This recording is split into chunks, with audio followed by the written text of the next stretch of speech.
Hey guys, today we have Brennan Harbour with us. Hey. I just want to start off by asking, so obviously we both go to Maggie Walker. So what's kind of like been the difference from, I guess, private school to Maggie Walker? So I went to collegiate before and now I'm at Maggie Walker. And Maggie Walker, it's public school technically, but it's not your typical public school because you have to like apply to get in and then you have to go through like this acceptance process. Right. And so if I'm gonna be honest, it's not that different except for like facility wise and like sports wise. It's not that different in terms of like people either. I guess the people that are here, yeah, like there's a difference. At private school, it's not that people are like stuck up, but everybody's really privileged. And a lot of people here are privileged as well because like you have to be somewhat right. Like there's like to be able to like apply here, a lot of people actually like come from private school. Like there's a filter and a lot of private school kids go here. Right. But so it's not that different, but there is like a little bit of a level of like, I don't know. It's hard to explain. I don't think it's that different though. But I feel like the social structure has to be different a little bit. Because if you've heard about like other private schools in this area even, it's especially ones that are significantly ones that are only like girls or ones that are only boys. Yeah. There's a significant like change in the way people interact with each other. Yeah. Especially with girls and boys. Like if that's split up, yeah. I feel like you're not living or like you're not experiencing high school life. Yeah. So at collegiate, girls and boys are split up for some of your classes, and that definitely like creates a gap between guys and girls, and it's really hard to make guy friends if you're a girl, or if you're a guy to make female friends. Right. Just because you don't have any like form of interaction. Like for your homeroom, it's only girls or only boys. There's not a lot of mixing other than like your language classes when you get older. And does that incentivize like seclusion? Like does that like make it more cliquey? It was definitely very cliquey. I'm not sure about the boys, but it definitely seems more cliquey than here for sure. Okay. For girls, it's definitely a very cliquey situation, but it's pretty cliquey here and it's pretty cliquey in most high schools. So I'm not 100% certain where that difference is. I think that's just teenagers trying to find people that are like-minded and then saying, okay, well, I've found my like-minded people. I don't really want to branch out that much. I think the problem that comes with private schools is that everybody's so similar. Like you have because like if you come from like a yeah, a lot of people come from similar backgrounds. Yeah, so then I feel like school, you're already the wealthier ones. Right, so you're already a lot of people are like-minded, and where that difference comes typically lies in looks or how smart you are. Whereas here, I guess you are right. It's different.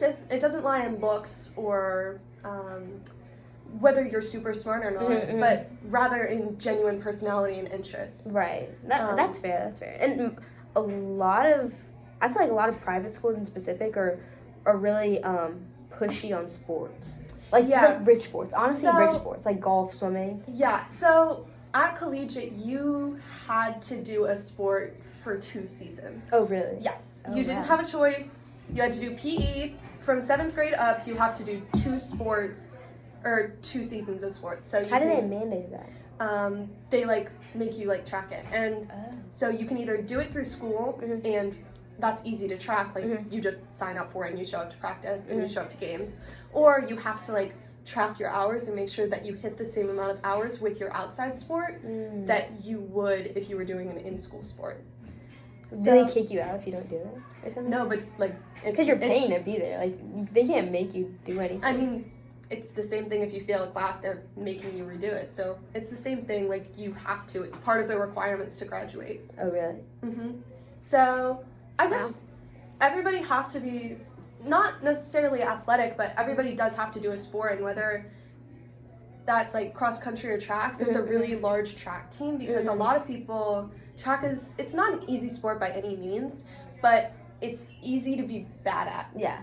Yeah, and that's it's fair. easy to just hang out with your friends and That's do fair. a little bit of running and just do sprinting Right. instead of going and playing field hockey or playing basketball where there are cuts and there are tryouts and stuff. There are different sports where there aren't any cuts so that people are able to meet those requirements. So, but like that goes back to the question of like, how do they mandate anything at private schools? Because like you're paying to be there, right? I mean, So they can't just like kick you out. Then they lose their money. They don't lose their money. You've already paid. It's prepaid tuition. So. But that's yearly. Yeah, you pay it before the year starts. But then if you kick them out, like if Halfway they're a through the freshman, no, if they're a freshman and you kick them out, then you lose them for the next 3 years. That's profit you could be making for the next 3 years. True, but there's always going to be someone to fill that hole. When it comes, it's the same thing with here. You have to make cuts. There are so many people that try to get into collegiate in freshman year and aren't successful in making it in. And if they're in public school or somewhere else where they could be more successful at collegiate, they're going to continue to try and apply over and over again to see if they can get in. Right. And if somebody gets kicked out, then you come back. Then look at that. There's an open spot for somebody else to come in. Are there a lot of people that get? Is that a situation at collegiate? Does that happen? I mean, not too many kids get kicked out every year, but people leave for different reasons. Right, of course. Whether it is you get kicked out or just like age out, you have to leave for your parents' work or whatever. Yeah. Or you just move and it's too far away. Yeah. Or it's just not working out. That's fair. If somebody leaves, there's gonna be a hole to fill, and somebody's gonna come fill that hole. Yeah. I was gonna say because I feel like the private school industry is just cool in general because it's basically like incentivizing education. Yeah. Like you're selling education at that point. Yeah, it's really cool, and I got a really great education at collegiate. The teachers were all good, and I learned a lot, and I was definitely really well prepared for Maggie Walker, and I know... Well prepared for Maggie Walker? Oh, yeah. So, what would you say is, like, more difficult? What was more difficult? I don't know, because it was middle school instead of high school. Oh, fair. But I feel like my middle school experience really well prepared me for Maggie. There are a lot of kids, especially in RPS, that are last year really struggled because you don't have to do your homework every day. You don't have to study for your quizzes or even tests sometimes. I mean, I have friends that hadn't even picked up anything to study before. Yeah. Whereas I was given study guides and then forced to make my own study guides, and I don't even have to do that here sometimes. I mean, I'm still given study guides, whereas, I mean, in 8th grade, sometimes study guides were just, you had to make it yourself based on your notes. And I think I also was given really great, like, writing utensils and everything. I just was set up really well for here and therefore for college as well. Fair. But the thing that interests me is Maggie Walker is a public school, but it's like it serves as a private school. Yeah, so it's like, but the thing is, it's not like economically like that though. Like it's not. Like the sports aren't. I feel like I wasn't in a private school. Here are definitely very different. At collegiate, we had an entire campus just full of fields. Right. And here we don't even have our own softball field. We have to use VUUs. Right. We don't have our swimming pool that's literally been used for Olympic tryouts.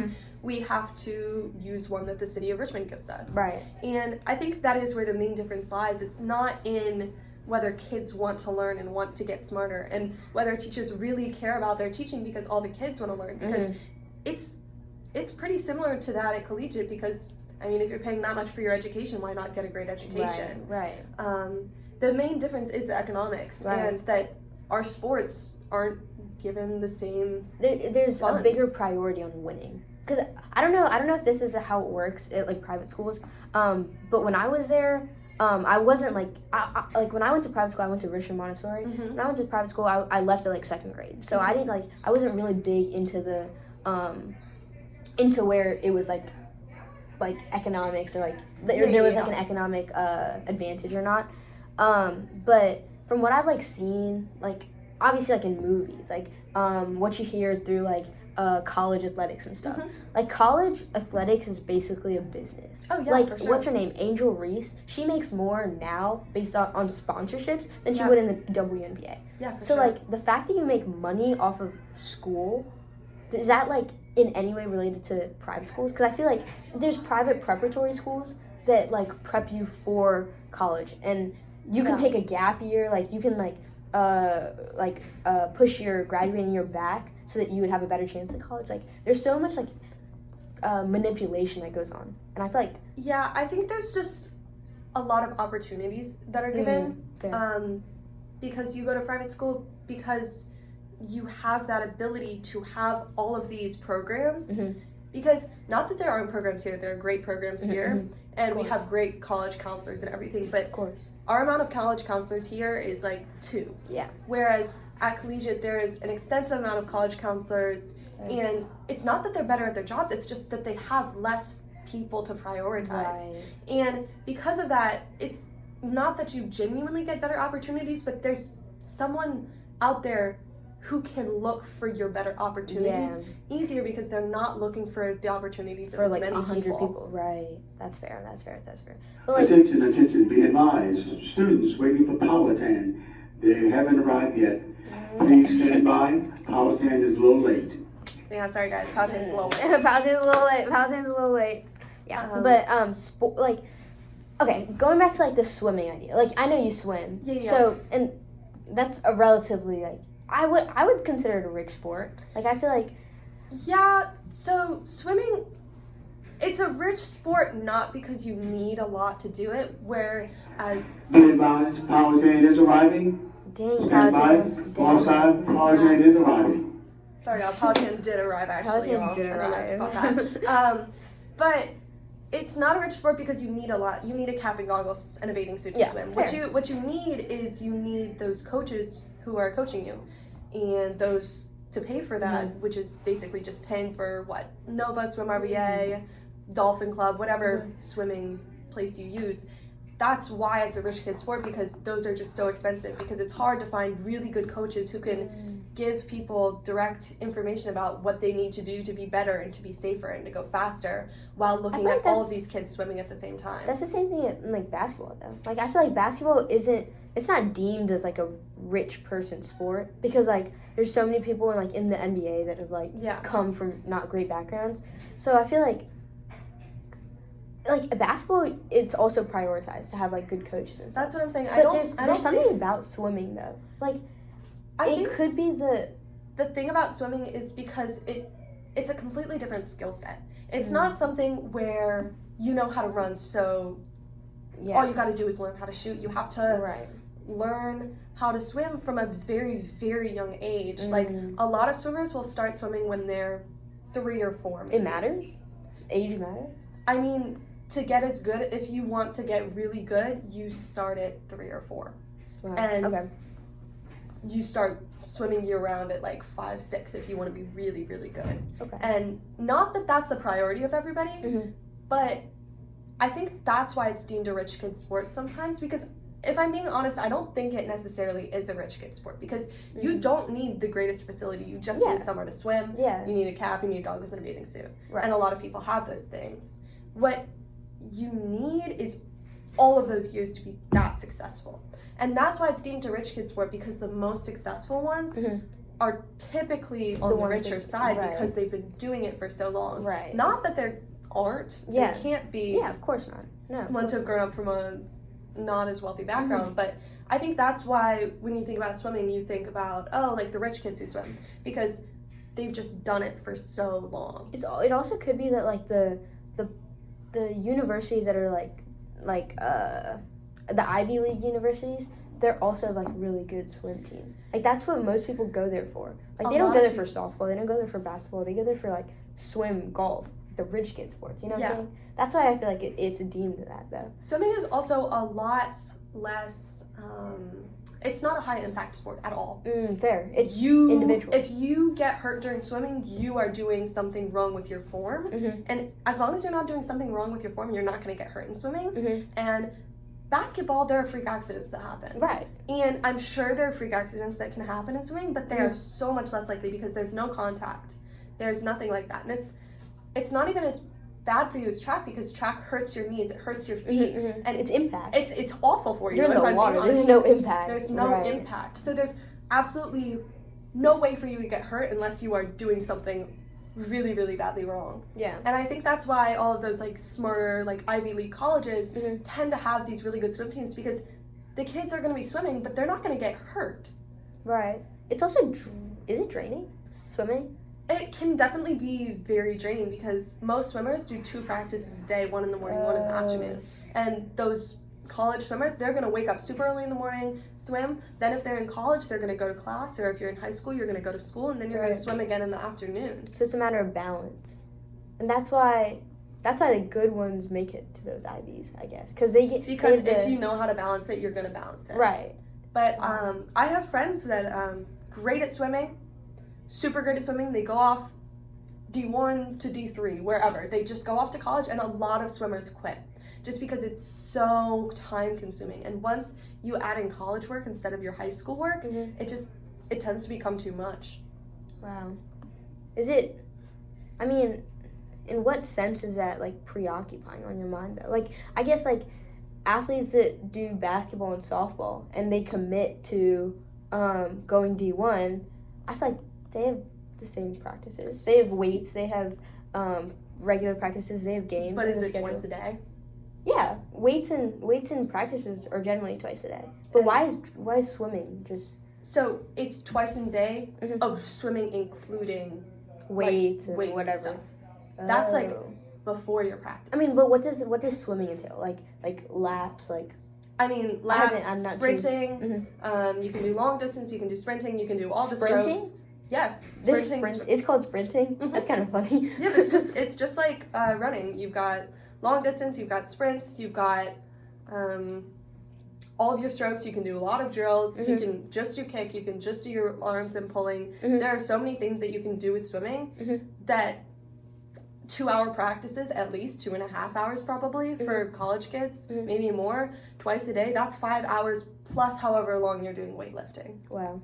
Also, swimming makes your body like it drains your body, but it like tones your body. Oh yeah, for sure. Swimming tones your body, and I was gonna say one more thing. It does something to like spark growth spurts. Something really? like that. It's the same way like basketball players are generally tall. Because like again, starting with if you start swimming, because it's zero gravity, right? So you're in the water. Yeah. So your spine gets stretched. Yeah. And I feel like another thing that like a lot of people, I feel like most of the reason why people quit sports is inconfidence. Like you lose confidence because you can't balance it. Yeah. So for swimming, there's no impact, which is great for your body, but awful because it means you can just go.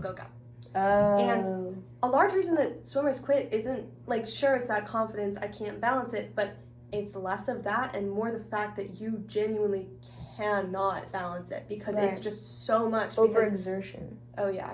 Wow. It's also like, I feel like height is a big thing with confidence. And like, most swimmers are tall, confident people. And that's like also what brings to the energy of like rich, wealthy. Because like, I don't know if you've thought about, I don't know if you think the same way like I think about this, but like whenever I think of somebody that's rich and wealthy, I always think of like castle, like the school, which are Ivy League schools. Yeah. Tall people, swimmers, golfers. Actually, maybe not golfers, but when I think of a good golfer, I'm thinking of somebody who's tall. And honestly, like it's weird to think that like basketball players are also tall. So like, but I don't like relate them to somebody that's necessarily like rich, wealthy. Like I don't associate that, and it's kind of like it's weird to think about that. Like I don't know, what do you think about that? I don't know. I personally don't associate it like that. Tall and not tall and powerful, but tall and wealthy. But I definitely see how tall and powerful can like go into each other and therefore wealthy. But like that comes with like confidence too. You know what I'm saying? Like if you're a short athlete, what are you gonna do? Like, is that why most swimmers quit? No, there are a lot of really short swimmers. Really? I mean, not as many as tall swimmers, obviously, but for swimming, yes. Wow. If your legs are longer, you're going to be able to kick harder. If your arms are longer, you're going to be able to pull better. Fair. But at the end of the day, if your arms and legs are super strong, it doesn't matter as much as running, where your legs, you're trying to get as far as you can with your legs. Yeah. With swimming, it's not like that because you're like this. Yeah, not like yeah, this, yeah, you know? Yeah. Do you see a significant, like, with you swim with other people, of course, right? Yeah. So, like, if you see somebody tall versus somebody short, is there a significant, like... I mean, I'm Is definitely more somebody intimidated better? by the people that are going to be tall because they can... Are they better, though? Not necessarily. There are lots of swimmers that are tall that aren't as good as So short you can't swimmers. kick your feet fast, right? Maybe? I mean, it's not going to change how quickly you can kick your feet, whether you're tall or short, but Oh. You I'm thinking can- more mass. Like runners, normally if you're... small. Yeah, if With you're small small, legs. you're going to be faster. So for swimming, it's just like if you're built, you're built. Oh, really? It doesn't And- tone you? Like, after the years that you I do mean, it doesn't tone- does, but like if you're more built than everyone else, you're probably going to be better. Not necessarily, of course, because there's a swimmer build versus like a football player build, obviously. Right. But being tall just gives you the advantage of being able to reach your hand out and touch the wall first. And yes, it gives you like your legs are longer, you can kick a little bit more Mhm. because you just have more to push you forward and you Mhm. have more to pull you forward when you're using your arms. But I've beat plenty of people that are much taller than me. Oh, really? Is it... And I've been beat by plenty of people that are much shorter than me. Really? Wow. Do you ever compete? You don't ever compete with guys, right? So you can compete with guys in some relays, Mhm. but typically no. Guys, Is it unfair? yeah, Is that it's so? just so unfair. When you are under the age of like 11 or Mhm. 12, girls are typically faster Mm. just because boys haven't developed and their shoulders are still smaller and girls' shoulders broaden out earlier. I mean, you just hit puberty Oh, earlier, fair. so your body just develops earlier and you typically slim out a little bit earlier Mhm. than the boys do, and so you're a little bit faster. Like there was a point of time where I was faster than all the guys. Mm. Even though I wasn't the fastest girl, Mhm. I was faster than most of the guys. Mhm. But once guys hit puberty and start growing up Mhm. and growing like their shoulders and everything, just Yeah. they become yeah. more adult-like. Oh. They just grow so much more and so much quicker. Lots of younger boys are faster than girls my age. And honestly, with girls, Mhm. less so than guys and earlier than guys, Mhm. you tend to just not burn out, but you just hit a peak. Because you become faster earlier, Mhm. you become slower earlier as well. So you don't see you don't see the consistent increase when you grow up. Oh. That's why so many swimmers that are girls in the Olympics are so young. You will see all of these young female swimmers because that is when you are best. For girls, your height is probably going to be when you're 13 or 14. Yeah. Right. Like, because that is when your body is the best fit for swimming. Is there something you can do to like keep it like that though? I feel like guys have to do something. So, guys hit puberty later.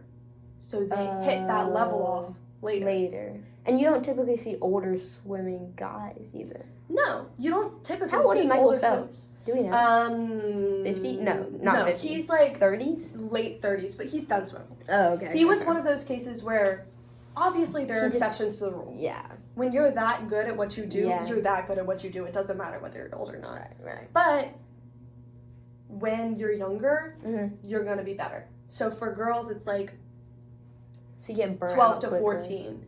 For guys, it's Mhm. like 16 to 18. Mm. And it's not that you get burnt out, it's just that your body isn't doing the same thing anymore. I mean, I feel like obviously your body isn't doing the same thing, but like same way as like I'm thinking like softball, baseball, right? So like t-ball, everybody hits the same speed, everybody like goes through the same. Everybody plays on the same field, honestly.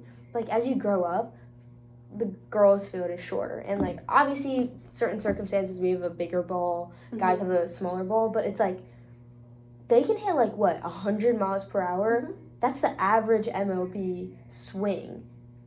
But like girls in college, okay, let's think college because there isn't a girls. There's athletes unlimited right now, but that's not it's not a real thing right now. But we're working on it. you were working on it. But like college guys average 90 exit velo. College girls 70 is good. 70 is an average. So that's also just you're throwing overhand versus underhand. Oh, and hitting. the distance. Hitting. Oh, So like explosive, like off the bat. well, that's also because of the speed of the ball coming at you too. No, like off the tee. Oh, off the tee. Off the tee. It's Well, like that's 90 versus 100. That's just because Or guys 90 are versus 70. typically stronger. But the thing is like weightlifting. like if you don't weightlift Yeah. and if you don't do the things necessary for the sport, you're not going to continue to increase or continue to grow. That's where that one thing is with swimming. Mhm. There's a difference between being super strong Mhm. and being strong. And when you're super strong, Mhm. it doesn't matter. Like for swimming, like that's not your ideal. Like for guys, that's great for butterfly. But there's a level, it's not buoyancy, Mhm. but you're floating, right? Explosiveness? No, it's like, it's a genuine thing, and it's when you get older, you develop breasts, and you, like, of course. you develop, like, there's more fat on you, Mhm. just because that's what you are as a girl. Oh. That's just what it is. But that's not good for swimming, which is why when you're 13 and 12 to 14 is the ideal age for swimming for girls. Because you've hit puberty, you're taller, you're probably around the height that you're going to be forever. And you can be strong, you can be really strong at that age, but you're developed, but you're not developed in what hurts swimmers. Right. It's just a really interesting interesting thing. I couldn't tell you all the specifics of it. Right. There is reasons why, like genuinely, like developmentally, girls, sometimes they'll hit that peak at like 15, 16. It's really late, but sometimes they will. And after that, they typically get worse. Unless you're like You get worse? You don't just like stay the same, you get worse? You stay the same and then you get worse. Wow. That's why so many 17, 18-year-olds, females, a lot of them either they're about the same speed as they were before, or they quit because they're not getting any better. But guys see an increase? Because you haven't hit that age of. No, I'm saying like once you're in that age, like once you're at like you said 13 to 15 is peak for girls, and then at that point you either stay the same and then you drop. Yeah. For guys, it's you stay the same and then peak even more. So for guys, I guess you don't have that extra layer. So for guys, you keep peaking and you peak for longer. Okay. But once you hit that peak, it's the same thing as girls typically. Really? And of course there are exceptions, but I'm just saying like your typical high school swimmer, like guys will continue to get better typically, and then they'll get worse, or then they'll get about the same, and then they'll get worse. That's it's just crazy. later than girls. Cause like you see stuff in like basketball now, like girls coming up, like girls being like the same, like just as good as guys, like Angel Reese, like people that. Yeah. Like, I guess that's just like physically not possible in swimming. Like, do you think that's ever gonna be a thing? I mean, girls can be the same speed as guys, but it's just so hard because of the way that our bodies are shaped. Right. It's the same thing with running. Guys and girls. That's why girls that swim are generally like I don't know how to say it, leaner, like sleeper. Yeah. Wow, that's interesting. Yeah. Is there like science behind it, like breaking water tension, like stuff like that? Yeah. It's all about aerodynamics and physics, like and stuff. The way the angle you dive into the. Everything. There's so much physics behind swimming that I don't know all about, but yes, it's based on aerodynamics and I don't know, water dynamics or whatever. But yes, that's why when you're, I'm gonna go 12, 14. I think 15, some girls are getting better, but most have kind of hit their peak. Unless you start swimming again, or like you stopped and you started, or something really weird like that. If you are consistently swimming the same schedule since you were 12, you're gonna kind of peak at 14. Wow. Did you see that with you? How long have you been swimming? So I have a really weird swimming thing where I started swimming when I was younger, and I got good, and then in 7th grade I wanted to do other sports as well. Softball. Yeah, and I had played softball before, but I was going to start my school sports that you have to do at collegiate. And swimming was just in the winter, so I said, okay, I'll just do swimming in the winter. And so for 7th and 8th grade, and last year as well, so 9th grade, freshman year, I just swam in the winter and in the summer just with my summer league. And I only swam with school. It wasn't anything super serious, but now that I've started up again, obviously I'm going to get faster. Right. Because I haven't been training the same amount that I was. Right. But do I think that I'll hit that peak that I probably hit when I was 12? Maybe, but it probably won't go much higher than that. But like in that case, like if you get better coaches, like if you do something like that, you can get more time with the aerodynamics and stuff. Oh yeah, right? if you get better coaches, they can tell you how to better position your body in different strokes and in your dive and in your turns, and obviously you can continue to get better. And that's why it's a rich kid sport. Because you get to pay for the coaches. I mean, you pay. Softball, you don't need the coaches. Like there's videos. There's like And there are videos for swimming, but swimming, I guess it's the same with all sports, but it's just, you have to have such specific direction on what to do. It's also for your body, right? To see what your body likes the most, how buoyant you are, because that varies. Yeah, it varies from person to person, and this is the same with every sport, but it's just so very apparent in swimming, because you'll have 20 kids in the water, and coach will be like, hey, you need to do this specific thing because I'm watching your body and I'm seeing how your body is reacting to this, and I need you to do this so that you go faster and so that your body doesn't hurt. And then that doesn't work, so okay. It hurts?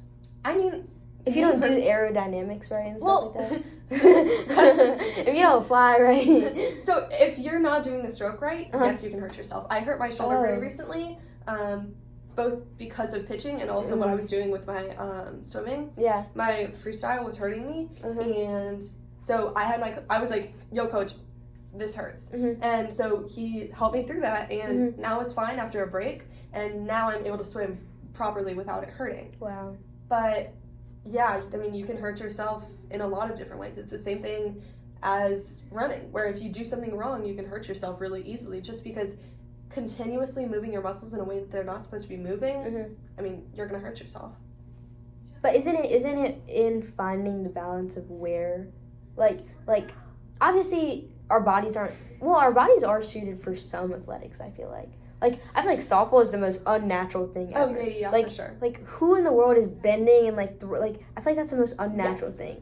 Like, golf, I feel like, is also pretty unnatural. Because hitting the ball, the reason why it's so difficult is because it's the most unnatural thing. Yes. Like, nobody's, like, in nature, nobody's hitting the ball. Like, there's no reason for that. Swimming is pretty natural. There's a lot of natural things about it. But, I mean, who in the world in their right mind is doing butterfly in nature?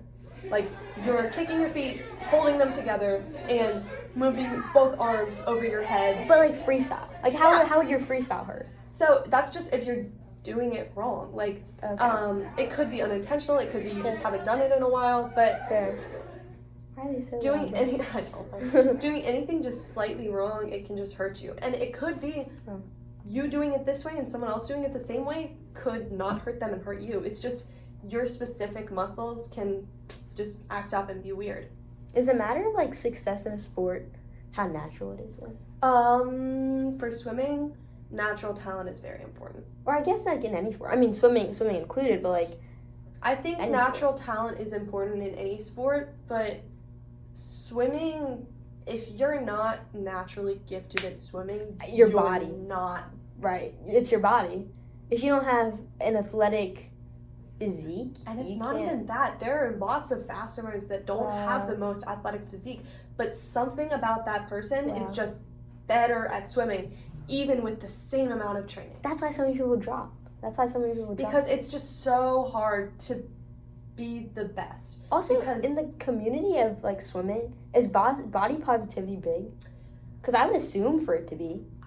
Physique's so important. I don't think anybody really cares. Are you serious? I'm being honest. There are always going to be people that care, but honestly, I think that it doesn't really matter. Most swimmers are relatively fit, or at least healthy for their body, and I don't think many people really care because with swimming, I mean, you have max like a minute rest. I'm just thinking because, like, when I play basketball, like, I'm on the short side. I'm like 5'4". Like, basketball players are generally like 5'10" and above, right? So, like, when I'm playing basketball sometimes and I, like, face somebody that's, I guess, like, way taller than me, I get insecure. Like, that's just something that I feel like that happens because you're not dominant over them. Like, dominance in athletics, I feel like, is important because that's where confidence comes from. If you're better, you're better. I agree, but there are so many different body types that are good at swimming. Obviously, really? There's, like, the classic, perfect, right. Like, obviously, there's the classic, like, good, like, tall, but not, like, super crazy tall, like, for a girl, like, 5'8", 5'9", like, slim, but also built, like, with big arms, like, big legs, like, obviously I'm going to be intimidated by that, but if they just look like that, and they're not actually the better swimmer, like, I can beat that person. But it, like, also you're in your bathing suits. Like, I feel like there has to be some sort of insecurity, and, like the presence of, because, like, what, like, in softball, a lot of people, like, there's suicide awareness in softball. So I feel like there's got to be something in swimming. I think for sure. There needs to be something. But I'm just, imagine it this way. You get in the pool, you're in the pool, you're swimming as hard as you can during your practice, and you have maybe 30 seconds rest. Are you going to be stopping and thinking about what your body looks like compared to everyone else's? But it's like a social structure, right? Like, when I'm playing with softball with my team, I'm not... I agree, but it's just not something I mean, me personally, like, I'm very insecure, but when I'm at swimming, I don't feel insecure about my body. Really? Because there's just no time to think about it. Wow. I assume that most people got their body insecurities from swimming. I really don't think so. I'm sure, like, there are other people, but, I mean, I think that swimming is one of those places where I just don't feel insecure about that. Maybe that's just because I've been doing it for so long, but, I mean, everybody else is in their bathing suit, and they're just rocking how they look. And they're not going to care what you look like, other than comparing themselves to you and being like, dang, I wish I looked like that. Like, I've thought, dang, I wish I looked like that. Never, dang, I'm glad I don't look like that. I've never thought that about someone else before. And I think just knowing that I think that just makes me feel like, I mean, why would anyone be judging me right now? Right. I mean, and that's only, like, when we're waiting to go for dives. And that barely really happens. Like, I think there's just, like... That's a cool mentality to bring up. I think it's just, like, a level of... That's not what matters right now. I'm in so much pain. And I don't have any rest, and I don't have my breath to catch. Yeah. Like, it's just not something you're thinking about. And if you are thinking about it, you're feeling insecure. You're not projecting your insecurities onto other people. With swimming, I really don't think it's like that. I feel like some people are insecure, but most people aren't super insecure, because are you going to show up to in your bathing suit somewhere to go swim if you don't feel some level of confidence in your body? Because, I mean, if you care that much... That could also be why people drop. Like, I'm sure there are people that drop because they feel insecure. But, yeah, I definitely think that's something interesting to think about. It's also, like, you brought up a cool mentality. Like, people are always judging themselves more than they're judging you. And when you have, like, when you're working that hard, you're not judging other people. You don't have time for that. Fair. You're not thinking about that. Like, that's not even something that's on your mind. If you think anything, you're like, oh, dang, like, she looks good in her bathing suit. I wish I looked like that. Yeah. And guess what? There's going to be someone else looking at you and thinking, dang, she looks good in her bathing suit. I wish I looked like that. Right. Or, like, dang, that dude has some really good abs. Like, I wish I had abs like that. Like, it's not really... There's not really that negative mentality about that I think happens in a lot of other sports. And I think just happens in life in general. Because that's interesting. Swimming really, you build this community because you're all in pain together. Yeah. And I'm sure that's in other sports, but other sports you don't have 15 seconds of rest. Right. Like, in other sports you don't have 2 seconds of rest and then you go again. I feel like the bonding happens naturally in swimming. Because the sport itself is, like, conditioning. It's conditioning, and you are struggling all together. Yeah. And because of that, I think there's not a lot of negative judging of anyone but maybe yourself. Yeah. Also, swimming is, trying to think about how to phrase this, but, like, the execution, like, you execute in practice, right? Like, you practice what you play. You practice what you are trying to do in a game. Or not a game. And I guess it's, like, consistency. Yeah. It's all about consistency. That's interesting. Yeah. Okay. Well, thanks, Brennan, for coming on the podcast. Yeah, of course. Thanks for inviting me. See you at school tomorrow. See you tomorrow.